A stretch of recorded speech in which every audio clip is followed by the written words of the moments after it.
Hey everyone, welcome back to another episode of Shinkara. Today we're taking a field trip to the quiet village of Dulin. It's quite the charming little village, complete with private beaches, huge lighthouses, friendly villagers, and a totally not scary bartender. Dulin is the setting for today's game Folklore, one of the earliest PS3 exclusives in the console's lifecycle and the first HD game I ever saw. I can remember watching my friend play this game and just being in awe at how gorgeous a game could look in high definition.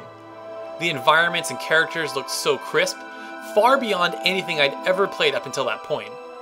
Little did I know, what lied beneath those shiny graphics was one of the system's hidden gems. With mysteries to solve and creatures to meet, let's take a closer look at Folklore.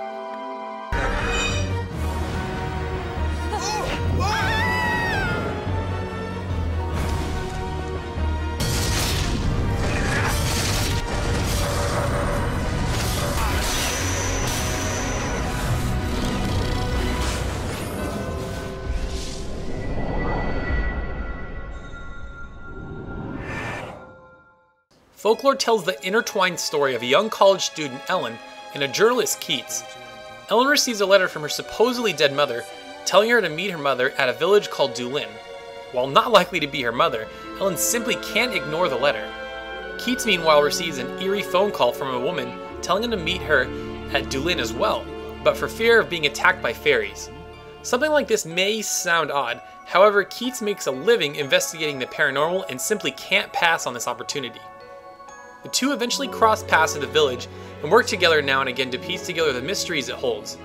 Once the prologue is finished, you're able to progress through the story as either character for however long you'd like.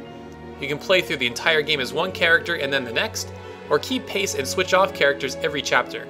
Personally, I took the latter approach. It was cool to see how different viewpoints of similar events took place as the chapters went along. There's really no right way to play through Folklore, which is nice as it allows you to experience the story how you want. The gameplay is basically split into two halves, the day sections where you investigate the town to find clues, and the nighttime segments which are more action-oriented. During the day you'll typically need to investigate the town to find clues and talk to the town's inhabitants to learn where to find them. The clues will reveal parts of the town's mystery little by little, and it's fun to try and piece it together in your head. You'll have so many questions about what's going on, and it's this that makes searching for clues every day so compelling. When you break it down, you're really just going from point A to point B and so on, nothing too interesting. But Folklore's design really makes the experience enjoyable. The nearly desolate town accompanied by some moody music provide a great sense of atmosphere. You'll never feel so intrigued to walk around a nearly empty town. After you've collected certain clues, this is when it turns to night and the creatures known as folk come out to make their presence known. They'll need your help with something, but with what, you might ask? Well, that's where the second half of the game comes in, the Netherworld. The portal to the Netherworld lies beyond here. Go and see for yourself. The Netherworld is an alternate dimension with all sorts of strange creatures. You quickly learn that there is a war of sorts going on and you'll side with the fairies to help repair what's going on. As you travel through the different levels of the Netherworld, you'll encounter a number of monsters you must fight off in order to aid the fixing of the Netherworld. In our world, Ellen and Keats are typical humans with no special powers. But in this world, they are known as Netherworld Travelers. By the way, does this cutscene remind you of anything?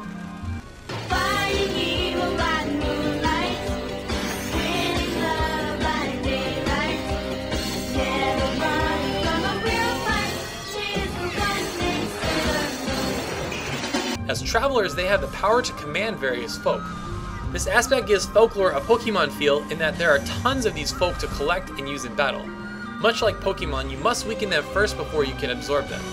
The way in which you absorb the folk is probably the most clever use of the 6-axis controller I've ever seen. Once weakened, you can tug back on the controller and you'll then gain that folk's power.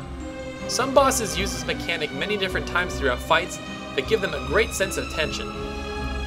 When I first encountered this, I was a bit skeptical since so many games failed to make good use of the 6-axis controller. Remember how much fun it was in Uncharted Drake's Fortune to aim grenades? Yeah, me neither. But the more I played the game, the more I grew to really enjoy it. It's pretty intuitive and gives you a great feeling of control as a player. As far as strengthening your folk's power, they don't level in normal ways you think they might. If you're fighting a folk you already control, you can absorb them again and you'll strengthen that folk. You're likely to encounter the same ones often, so this mechanic is a great way to keep combat engaging. combat can get pretty repetitive at times, as it just comes down to mashing buttons and picking the right folk to attack with. The combat areas aren't all that interesting either, as they're either hallways or open areas with no obstacles. However, with such a large variety of unique folk to fight with and fun boss battles to use them on, the combat sequences are actually quite enjoyable. The balance between combat and the investigation segments complement each other quite well, as you'll never get sick of either too quickly. While the story is interesting and gameplay fun, the presentation in Folklore is really what brought it all together for me. For being a launch window title, this looks really great. The village of Dulin is small but has a certain charm to it that really appealed to me. The Netherworld is really where Folklore stands out graphically though. As I mentioned before, this was my first experience with an HD game, and everything about the Netherworld will always resonate with me when I compare it to other HD games.